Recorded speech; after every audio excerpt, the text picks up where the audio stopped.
सत साहिब सतगुरुदेव की जय। बंदी छोड़ कबीर साहिब जी की जय। बंदी छोड़ गरीबदास जी महाराज जी की जय। स्वामी राम देवानंद जी गुरु महाराज जी की जय हो।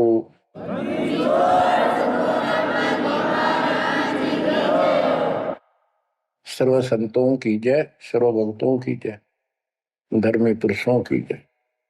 श्री काशी धाम की जय, श्री सुडानी धाम की जय, श्री क्रोथा धाम की जय, श्री बरवाड़ा धाम की जय। सत साहिब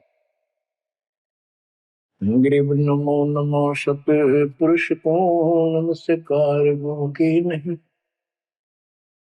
सुर नर मुनि जन साधु संतों सर्वस दीन। सतगुरु साहिब संत सब दंडोतम प्रणाम। आगे पीछे मत हुए तिनको कुर्बान। बच्चों, धन्य है आपके माता पिता जिससे जन्म हुआ। धन्य है आपके पिछले जन्मों की भक्ति और संयम। उसी के परिणाम स्वरूप आज आप परमात्मा की शरण में आए हो। लख वर्षूरा जूझ ही लख वर्षा मध्य लख वर्ती जहान में तो सतगुरु से मांगे। भावार्थ है कि आप इतने अच्छे धर्म कर्म वाले व्यक्ति रहे हो, लेकिन मोक्ष नहीं मिला। मोक्ष न मिलने का कारण परमात्मा पे अविश्वास रहा। जिस भी धर्म में जब जाति के अंदर हम जन्मे, हम उन्हीं क्रियाओं को उत्तम मानते रहे। परमात्मा के ज्ञान से प्रेरित होकर कुछ दिन भक्ति जरूर की, लेकिन एक से अनेक अधिक नहीं थे हम, फिर हम रह जाते थे। लेकिन ये परमात्मा हमारे पिता हैं कबीर साहब, हमारे सच्चे साक्षी हैं, हमारे एकमात्र हितैषी हैं इन काल के 21 ब्रह्मांड रूपी नरक में। बच्चों, कबीर साहब कहते हैं झूठे सुख को सुख कहे ये मान रहा मनमोद। ये सकल कभी ना काल का कुछ मुख में कुछ क्रोध। हम इस झूठे सुख को सुख मान रहे हैं। थोड़ा सा धन हो गया, कार कोठी होगी, बेटा बेटी होगी, और फिर सारा दिन बकवादों से अतिरिक्त कुछ नहीं सूझता। धन जोड़ लो, हेरा फेरी कर लो, और अधिक पैसा हो जाता है, राजनीति में आ जाऊं, यानी मई माँ की भूख बनी रहती है। और ये हमारे जन्म मरण का मुख्य कारण है। जैसे आप धर्मदास जी के प्रसंग में सुन रहे हो, कितनी तड़प थी, कितना धन था, लेकिन कुछ भी बन ले, राजा बन ले, महाराजा बन ले, सेठ बन ले, और चाहे गरीब निर्धन बन। अब निर्धन को तो वैसे संतुष्टि नहीं हो चाहता, धन चाहिए। धन है तो सुख है। जिसका संतान नहीं है वो चाहता संतान है तो सुख है। कोई सेठ धनवाला सोचता है कि मुझे कोई सुख नहीं। सुख तो इन राज्य महाराजों को होता है। राज्य महाराजों को सपने में भी सुख नहीं होता। बच्चों, यह बात जिस दिन आपके हृदय में बैठ जाएगी कि ये सुख है ही नहीं, रात को भी नींद नहीं आती इन राजाओं को, नेताओं। लेकिन कुछ दिन कमांड चलती है इनकी, इसी में फूले रहते हैं। फिर ये भी सोचते हैं कि स्वर्ग में सुख होगा। स्वर्ग के राजा इंद्र, वो भी महादुखी, 24 घंटे टेंशन रहती है, कोई तप करता है और तेरे इस राज ने छीन ना ले। स्वर्ग का राजा नीचे यज्ञ करके या तप करके बनता है, और उसमें एक शर्त होती है कि तेरे शासन के दौरान, तेरे शासन काल में यदि कोई पृथ्वी पर ऐसा तप कर लेगा जो खंड ना हो, कुछ समय निर्धारित है, और 100 अश्वमेघ यज्ञ निर्बाध कर गया, तो तेरी पदवी को छीन लिया जाएगा, उसको ये पद दिया जाएगा। तो बच्चों, उस राज को बनाए रखने के लिए इंद्र कति हद भी पार कर देता है, अति कर देता है, इज्जत बेइज्जती का सवाल भी नहीं रहता। एक प्रसंग आता है, मार्कंडे गोसाई तपस्या कर रहे थे बंगाल की खाड़ी में। इंद्र को पता चला कि एक साधक मार्कंडे बहुत जबरदस्त तप कर रहा है और कुछ दिनों में उसका तप संपूर्ण होने वाला है और तेरी गद्दी जाएगी। उसने अपने देवता गुप्त रूप में गुप्तचर छोड़े होते हैं।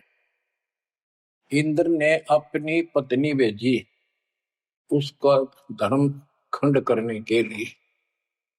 कति अंत हो जाता है आदमी जब अपनी पत्नी को परपुरुष के पास भेजता है, यह कति गिरावट की अंत आ जाता है। इतना जलील होना पड़ता है इस राज्य को बनाए रखने में, और वो भी हार जाती है। फिर इंद्र जाता है। ये लंबी कथा है, फिर कभी बताएंगे। मार्कंडे ऋषि इंद्र की पदवी को टारगेट करके तप नहीं कर रहा था। ये ऋषि क्या करते रहते हैं, ओम नाम का जाप करते हैं और तप करते हैं। तप तो इन्होंने ब्रह्मा जी से लिया। ब्रह्मा जी कमल के फूल पर बैठे थे। जब वो होश में आए, कमल जल पे होता कमल का फूल, सब जगह जल ही जल था। आकाशवाणी हुई कि तप करो। यह आकाशवाणी उसने भगवान की मानी। 1000 वर्ष तप किया। फिर आकाशवाणी हुई सृष्टि रचो, यानी जीव उत्पत्ति करो। तो कहने का भाव ये है बच्चों, फिर बाद में इनको वेद मिले, ब्रह्मा ने वेद पढ़े। ये सारे ब्राह्मण ब्रह्मा की संतान है। इनका सबका गुरु ब्रह्मा जी है। ब्रह्मा जी ने इनको बताया ओम नाम का जाप वेद में लिखा है। बच्चों, ब्रह्मा जी ने वेदों को पढ़ा। उसमें यजुर्वेद अध्याय 40 मंत्र 15 में ओम नाम है। चारों वेदों में कहीं और दूसरा नाम नहीं, ना दोबारा ओम नाम का जिक्र है। तो इन्होंने ओम नाम तो वेदों से ले लिया और तब आकाशवाणी मान ली भगवान की ब्रह्मा जी ने। तो ऋषियों ने उसी आधार पर साधना की। मार्कंडे भी वही डले डो रहा था। उसको इतना जरूर पता था कि इंद्र का राज एक अन्य गानी ओम के जाप से ब्रह्मलोक प्राप्ति होती है। तो वो ओम नाम का जाप करता था, उधर से वो तप भी करता था। ओम नाम के जाप से ब्रह्म लोक प्राप्त होता है।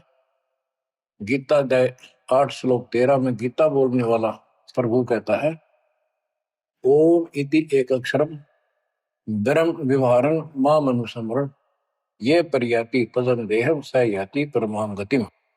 मुझ ब्रह्म का केवल एक ओम नाम है, जो इसका अंतिम सांस तक भक्ति करते हुए शरीर छोड़ के जाता है, वो ओम नाम से मिलने वाली परम गति यानी ब्रह्मलोक को प्राप्त होता है।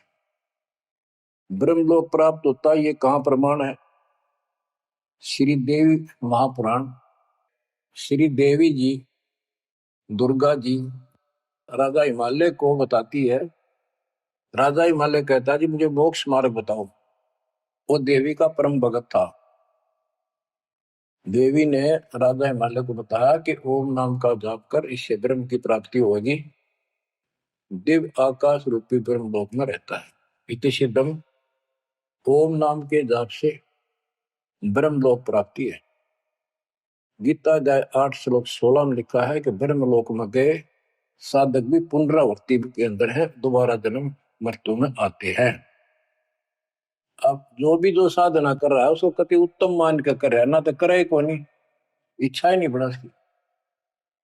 बताओ, इनको ये नहीं बता तुम कर के रहे हो, इसका प्रतिफल क्या हो। एक कथा सुनाऊं, छोटा सा चुटकुला, सच्चाई है, चुटकुला नहीं, उदाहरण। दास के पास एक बहन अपनी दूसरी बहन को लेके आई। उसका पति शराब पिया करता और रोज पीटे, झगड़ा रखे। तो जो लेके आई थी उसका पति भी इतना नालायक था, परमात्मा ने दया करी, वो सुधर गया और तगड़ी भक्ति करने लग गया, खूब सुधर गया। चर्चा होगी गांव में। तो वो बहन बोली जी मैं तो अपनी बहन को देख के आई हूँ, इसके तो सारे सुख हो गए। मैं बेटी आपके भी होंगे, आपको ये हमारी मर्यादा का पालन करना पड़ेगा। वह बोली जी मैं ये व्रत ना छोड़ू, 16 शुक्रवार के व्रत करती हूँ। 16 शुक्रवार के व्रत करने हैं, वो तो 5-6 हुए हैं मेरे। मैं बोला हमारा नाम लेना बेटी वो सब त्यागने पड़ेंगे। ये व्रत रखती किस उद्देश्य से है, कि लाभ होगा आपको। फिर तो वो बहन बोली जी बताई थी किसी ने, अब तेरा पति शराब छोड़ देगा। मैं बोला पहले 16 शुक्रवार व्रत के प्रतिफल बताऊं के उसे, इसका लाभ क्या है। ये आन उपासना ये डले ढोने वाले क्या बताते हैं कि एक बहन का पति परदेश में गया था और वो 2-3-4 साल तक आया नहीं। उसने किसी ज्योतिषियों से दिखाया, पत्रे हाथ दिखाए, किसी ने बता दिया कि तेरा पति तुझे भूल चुका है, तेरी याद नहीं रही। माता संतोषी के व्रत रख 16, तेरा पति वापस आ जाएगा। उसने व्रत रखने शुरू किए शुक्रवार के 16वें दिन, 16वें व्रत वाले दिन वापस आ गया। ये है इसका फल। और मैं बोला तेरा पति रोज आवे रोज कूटे, गड्ढेगी तू इस बता के फूकेगी इन बर्तन, बुद्धि कान रखेगी तुम्हारी। तंती रखना नहीं चाहिए, 2-4 दिन ना हो तो बढ़िया, पिटाई देना हुआ। कहने का भाव यह बच्चों, इन गुरुआ गांव बिगाड़े संतो गुरुआ गांव बिगाड़े, ऐसे कर्म जीव का लागिए ईव जड़े नहीं जाड़े।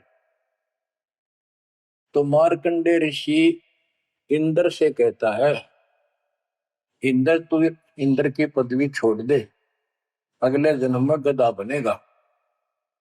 इंद्र कहता जी फेर की फेर देखी जाएगी, तो मौज करने दो। बता हमारी बुद्धि यहाँ तक सेट हो चुकी है, फेर के देखी जाएगी, गधा बने पाछा तो कुमार देखेगा, कड़म मारेगा लठ, 2.5 मिनट का धरेगा समान कमर पे। मार्कंडे ऋषि उसको कहता तू मेरे वाली साधना कर ले, तुझे ब्रह्मलोक पहुंचा दूंगा। बच्चों वो कहते हैं ना, बेड की लात गोडने तले तले, ये कहीं जा लो, इनका ये इतना ज्ञान है, इतनी इनकी अंतिम भक्ति है। अब प्रसंग चल रहा है धर्मदास जी का। ये जड़े धर्मदास जी ने खूब डो लिए थे, और जब आंख खुली होए होए होए, अब परमात्मा उनको छोड़कर चले गए। दोनों पति पत्नी देखते ही रह गए, आंखों में आंसू टपक रहे थे।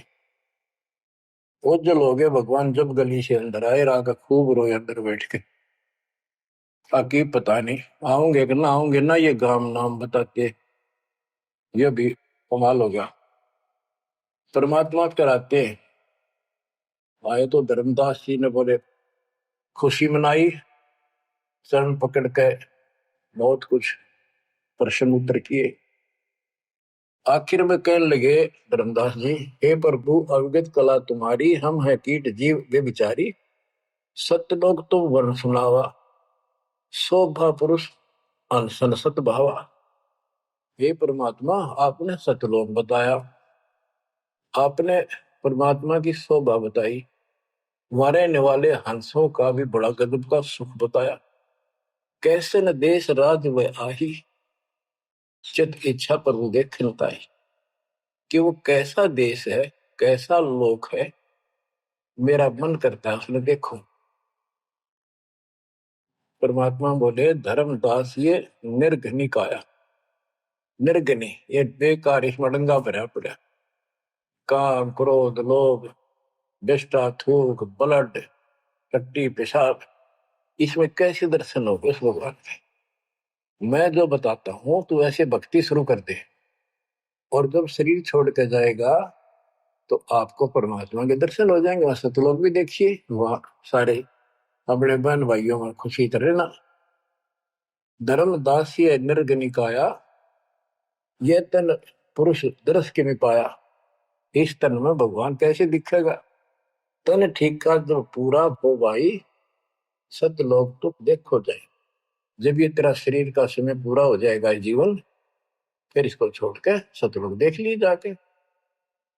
धर्मदास के चरण होरा, हे प्रभु दर्शा मिटाहो मोरा। शरण टेक प्रभु विनवै तो ही, पुरुष दर्श बिन कल नहीं मोही।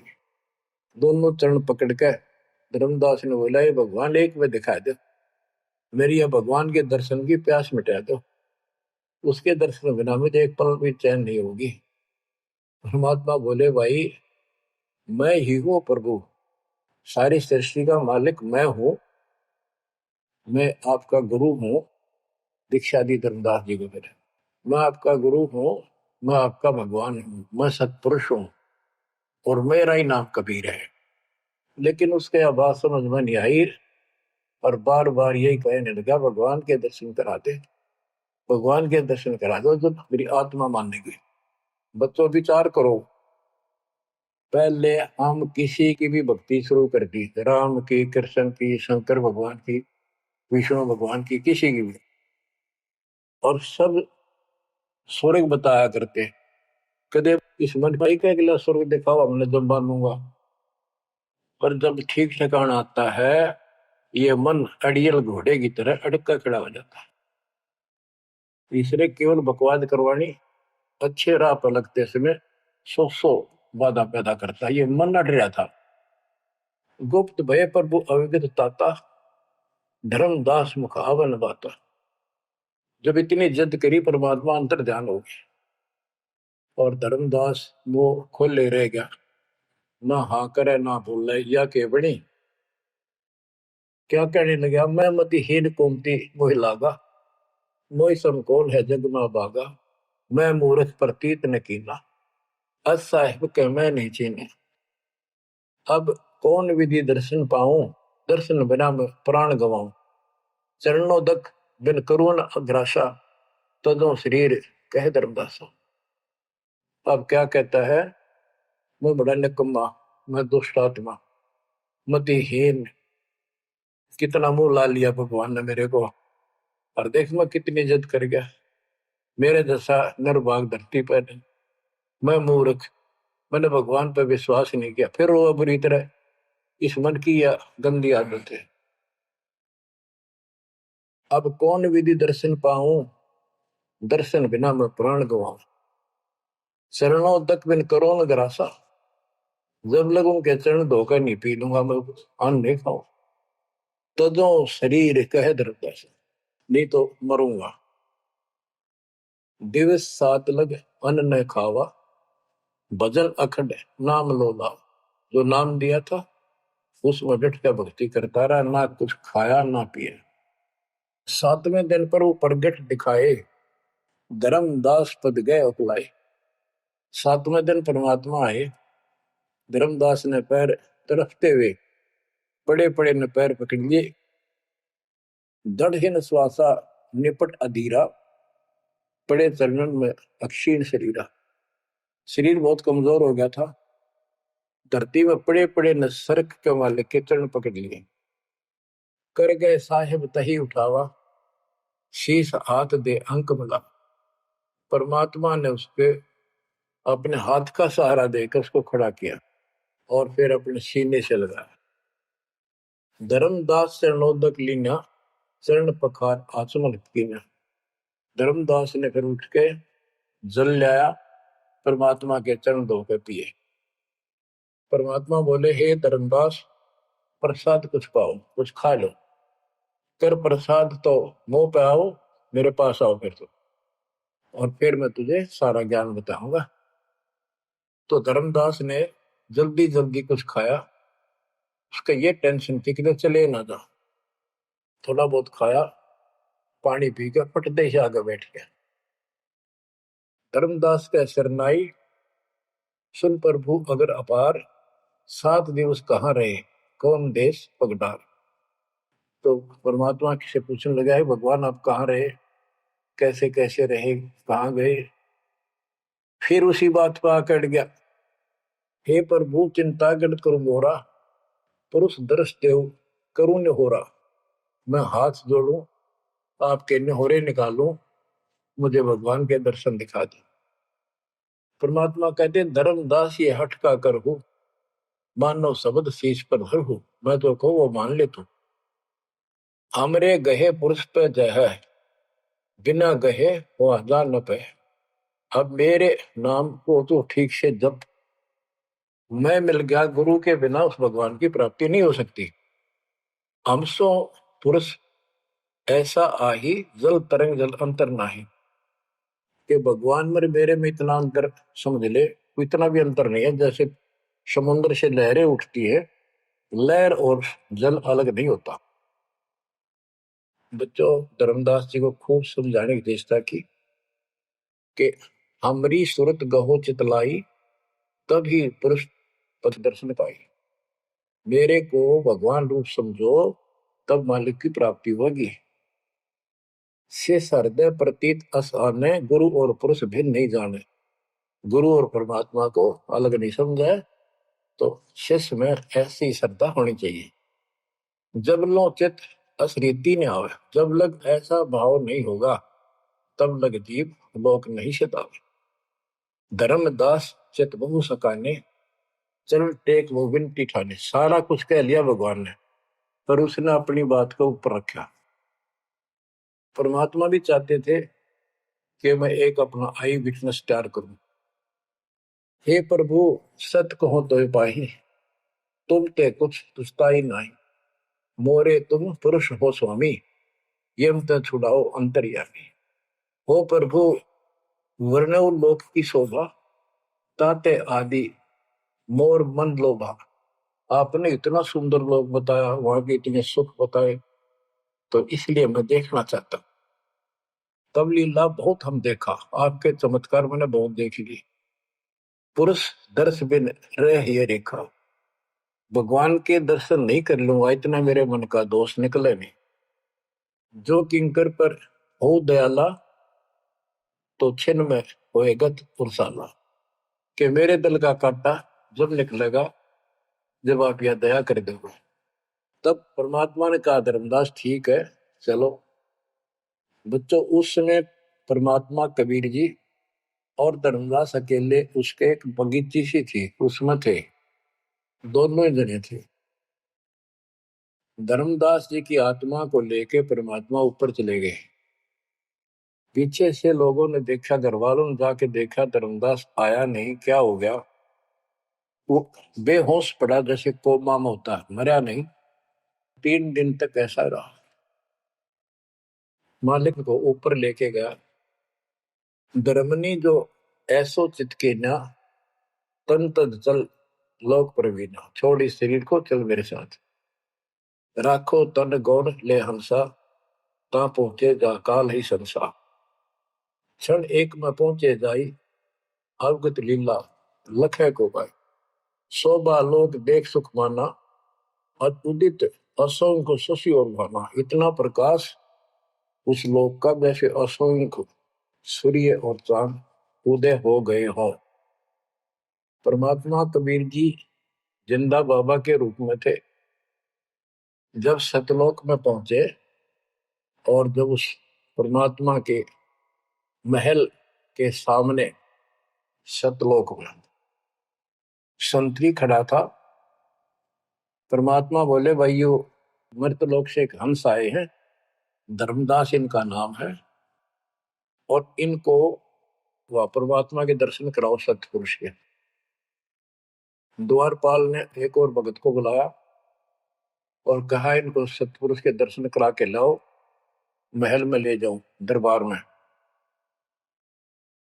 जब वो लेके चला धर्मदास जी को, बहुत से भगत और आगे हंस हंसनी, यानी जैसे यहाँ भगत कहते हैं, वहां हंस कहते हैं, भगतमती कहते हैं, वहां हंसनी कहते हैं। हंस का अर्थ है, हंस एक पक्षी है जो बुगले जैसा होता है, कति सेम टू सेम। लेकिन उसका गुण ये होता है, वो मांस मच्छी नहीं खाता, भूखा मर जाएगा, केवल मोती खाता है। अर्थात संत भगत वो होता है जो सब बकवाद छोड़ दे, केवल राम नाम के मोती सेवा सुमन दान करे, उनको हंस कहते हैं। तो काफी हंस इकट्ठे होकर आगे भगत और हंसनी भगतमती।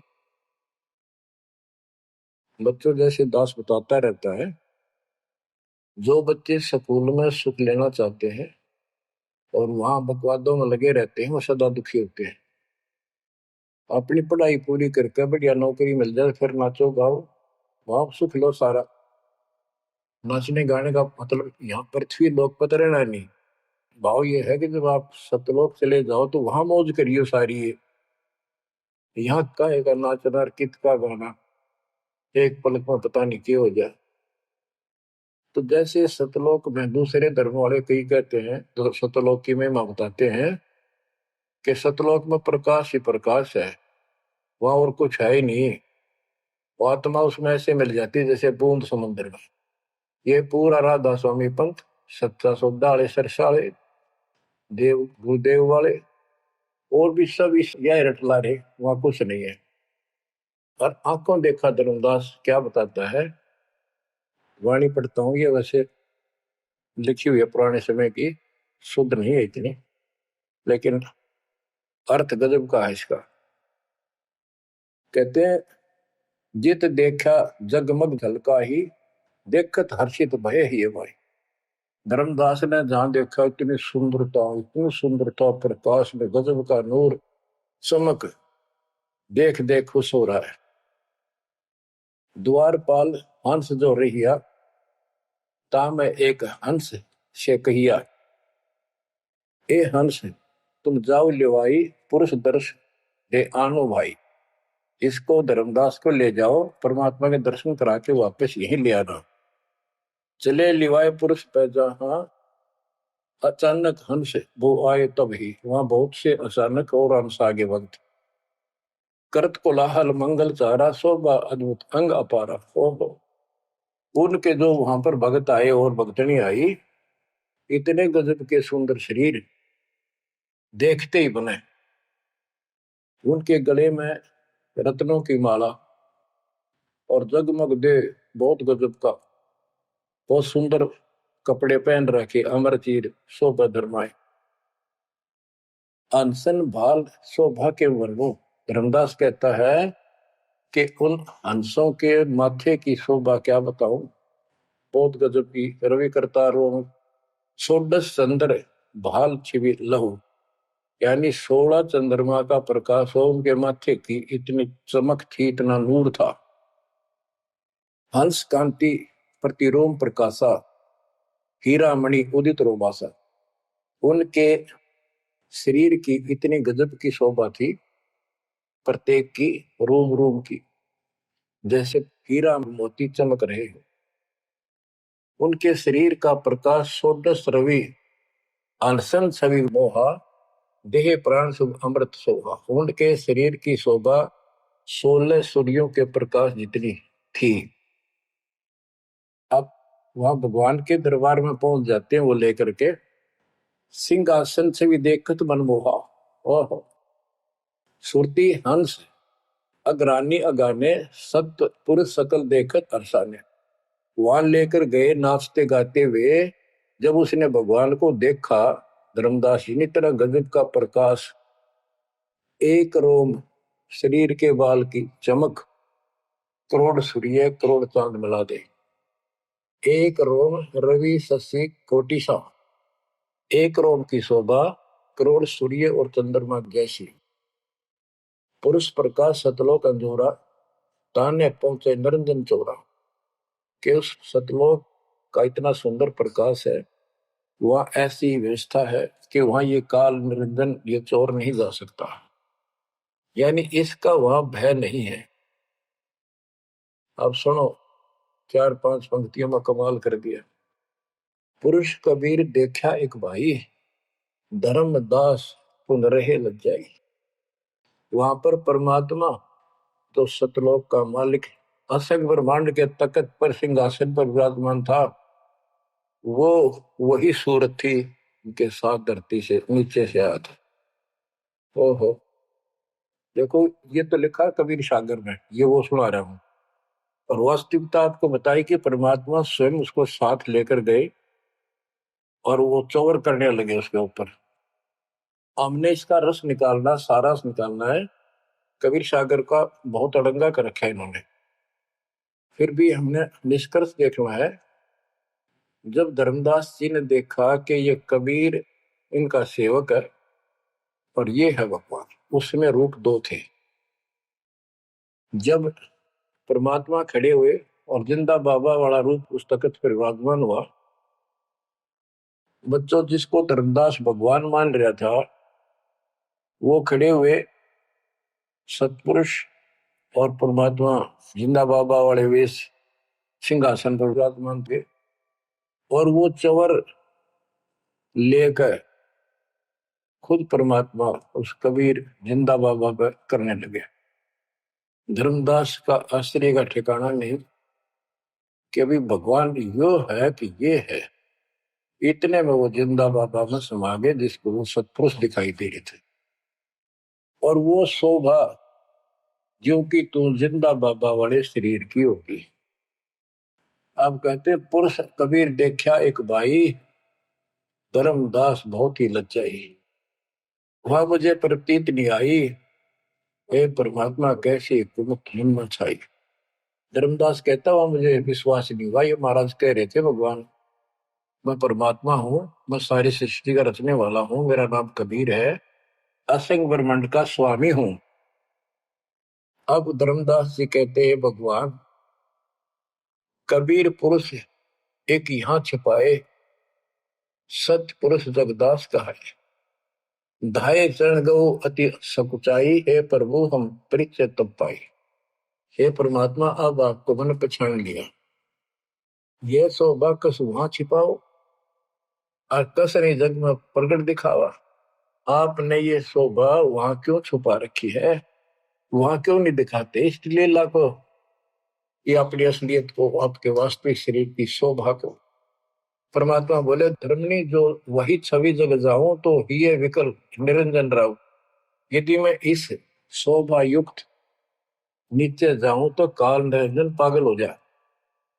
और मैंने उसको वचन दे रखा है कि मैं अपना ज्ञान समझा के जीव को लाऊंगा। और वैसे बच्चों परमात्मा आज हमने ले जा, हम टिक नहीं सकते वहां पर, भूल जाओ इन बातों में, ये तो कहने की बातें हैं।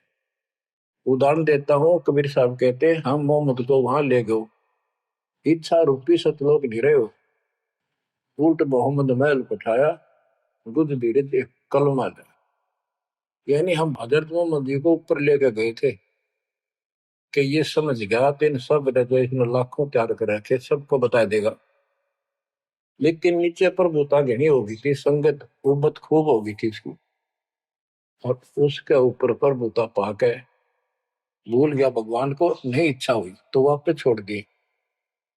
उस दिन पाछे आप भी मर गया और वहां प्रभुता भी रहेगी। काल का इतना अजब गजब जाल है बच्चों।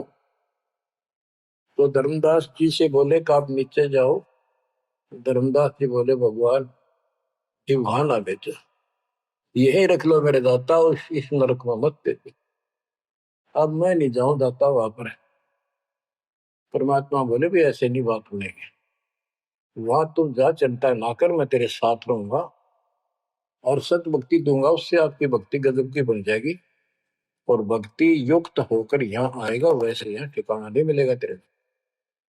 और दूसरी बात है कि तूने सब कुछ देखा है, नीचे औरों को बता, तेरे भाई बहनों को विश्वास होगा। धर्मदास कहता है मोहे राख लियो महाराज हमसे बिगड़ी है, मोहे राख लियो महाराज हमसे बिगड़ी है, बिगड़ी है महाराज हमसे, बिगड़ी है महाराज हमसे, बिगड़ी है हमें नांगा लो महाराज, काल की नगरी है तुम्हें ना भेजो महाराज, काल की नगरी है। रोबरी तरह जैसे किसी ने आग में धकाया करे जबरदस्ती मर तो कर राख लो महाराज, हम गंदे हिसाब से। अब पता चला वो सारे भक्तों ने बताया तुमने ऐसी गलती करी थी भाई, इसलिए दुख पा रही कि हमने खुद बिगाड़ी अपनी किस्मत। तुम रख लो दाता, ना वे जो मेरे मालिक पैर पकड़े रोवे। परमात्मा बोले भाई ऐसा ना कर, वापस चल और वहां पर मैं तेरे साथ रहूंगा, भक्ति कर, कोई दिक्कत नहीं आने दूंगा मैं तेरे को, चिंता ना करी, तेरे पीछे पीछे न फिरूंगा मैं। और ये सारे ठाठ मैंने दे रखे थे तेरे को वहां पर, निकाल तो सारा कचू मन निकाल दे 1 मिनट में। धर्मदास को फिर हौसला हुआ और तीसरे दिन शरीर में वापस आया। आसपास सारे रिश्तेदार भी आ गए 3 दिन में। सारा गांव क्यों सेठ था, पैसे वाला था, लोग जोरदे बैठे, ना मरता ना जिंदा, इसका क्या हाल हो गया। परमात्मा ने बताया मैं काशी में हूं, एक दुल्हे का काम करता हूं, मेरा नाम कबीर है, मेरा गुरु रामानंद जी है, स्वामी रामानंद, जो वहां के प्रसिद्ध संत हुआ करते थे। धर्मदास जी सचेत हुए, उठे तो देखा चारों तरफ हाहाकार मच रहा, वो जिंदा हो गए तो एकदम खुशी की लहर आ गई। आमने भी रोए तो वो कहने लगा क्या हो गया तुमको। तो बोले आप तो मर गए थे, ना मरो थे ना जियो थे, अचेत पड़े थे, बेहोश थे, हमको टेंशन हो गई थी कि मरेंगे। तब उसको विश्वास हुआ, नहीं तो सपना मानना वो, ये मन इतना दुष्ट है, इतना उल्टा चल रहा है, जब ठीक ठिकाने की तरफ चलता है जीव, परमात्मा कसर नहीं छोड़ते, ये उसका बाप है। तो तब धर्मदास को विश्वास हुआ, रे तेरे की सचमुच में तो सचखंड गया, सतलोक गया था। फिर उनको बताने लग गया सारी, मैं वहां गया था, सतंदा बाबा भगवान है, खुद है, सारी सृष्टि के रचने वाले हैं, ब्रह्मा विष्णु महेश, तब के सामने कुछ भी नहीं है। वो रिश्तेदार आए थे तो चले गए, पागल हो गया, भांडन दे, जिंदा हो गया शुक्र है। लेकिन जिसका लागे वो तंग। धर्मदास काशी पहुंचे और देखे दुल्हे के रूप में बैठे वो सूरत क्यों की त्यों चरणों में पड़ गए। आसपास के कॉलोनी के लोग आगे बुलाए, बताओ पूछे कौन है, ये सेठ है, ऐसे ऐसे कांधोगढ़ का प्रसिद्ध सेठ है। और सब नौके देख किसी पागल हो रहे लोग इस नीरू के पुत्र को भगवान मानते हैं, इनकी अकल पर पत्थर पड़ी। यानी जुलाहे भी ये बात बोल रहे, जो देखा वो यही कहे। धर्मदास जी ने चरण पकड़ कर छोड़े नहीं, परमात्मा गलती बहुत होगी, हे दयालु माफ करो। जब परमेश्वर ने उसको कहा बच्चा तेरा दोष नहीं, इस काल ने सबकी बुद्धि फेर रखी, और जो भी ये सारा संसार आपको दिखाई देता है ये कुछ भी नहीं है। 1 सेकंड में मृत्यु हो जाती है इंसान की, और फिर कुत्ते गधे बनाकर छोड़ देता है। इसने तो सच्ची भक्ति करने नहीं देनी, या सच्ची भक्ति या जैसी भी आस्था मैं ही जीवों की बनाए रखे हुए हूँ। उस टाइम तो धर्मदास जी सारी मान्यता वो बात ही नहीं रही। अब परमात्मा बोले धर्मदास आप अपने घर जाओ, और बच्चा मैं वही आऊंगा तुम्हारे पास। धर्मदास बोला जी आइयो, मेरा बेटे ने भी समझाइयो, और आमनी ने भी सतनाम दिया, बेटा भाई मैं आऊंगा पक्का। धर्मदास से ले गए परमात्मा वहां, आमनी को नाम दिया। और धर्मदास जी बोले जी मेरा एक पुत्र है नारायण दास, उसको भी समझाओ। धर्मदास जी ने नारायण दास बुलाया कि आजा भाई, गुरु जी आई, भगवान आ रही है। बैठ गया, परमात्मा ने जो ज्ञान सुनाया उठ के चल पड़ा। फिर बुलाए तभी नहीं आया, अगली बार भगवान ने खूब कह लिया बुला ला भाई, तेरे बेटे ने नाम दे दूंगा। धर्मदास गया, बेटा आजा, नारायण दास कल्याण हो जाएगा, काल के जाल में फंस गई। वो कहता पिताजी आपकी मति मारेगी, इस जो लाए ना आपको बुद्धि भ्रष्ट कर दिया, देवताओं को छोटा बताता है ये देवताओं की निंदा करता है, मैं ना इसके दर्शन भी करूं। धर्मदास ने खूब कह लिया पर लड़का मानना नहीं। धर्मदास जी रोने लग गया महाराज के चरणों में। दाता एक का पुत्र मेरा हरियो काल के मुंह में जाकर दया करो दाता, इसको शरण में ले लो दाता। हे भगवान, मैं बहुत दुखी हूं। परमात्मा बोले बेटा मैं समझाऊं तू समझावे और इसकी माँ समझावे, कि तुम्हारे से ज्यादा इसका हमदर्द कौन हो सकता है। जब ये आपकी नहीं मानता तो भाई इसको छोड़ दो। ये महाराज ने के छोड़ा जा है, ये महाराज समझाओ इसने। परमात्मा बोले भाई यू काल का दूत भेज रखा तेरे घर पे, कति चौगर ते तो बांध रखा तू, या बात मान ले मेरी। अब काल का दूत का धर्मदास का दुख हुआ इस बात का। आए इकलौते पुत्र ने गुरु जी काल का दूत क्यों बतावे है। परमात्मा बोले कि तेरा बेटा कहां पर है, उसको एक बार ले आया यहाँ पर। धर्मदास बोले बेटा चल, तो कुछ ना सुनिए, बैठ जाओ बस। वो आ गया। परमात्मा ने उसकी तरफ ऐसे आशीर्वाद वाला हाथ किया और धर्मदास से बोला देख ये है तेरे बेटे की बॉडी के अंदर, इस शरीर के अंदर यू काल बैठा। उसका शकल देखी उसने छोरे के अंदर से, वो वास्तविकता थी उसको काल के दूत की। ओछा माता, लंबे दूत, विकराल शरीर।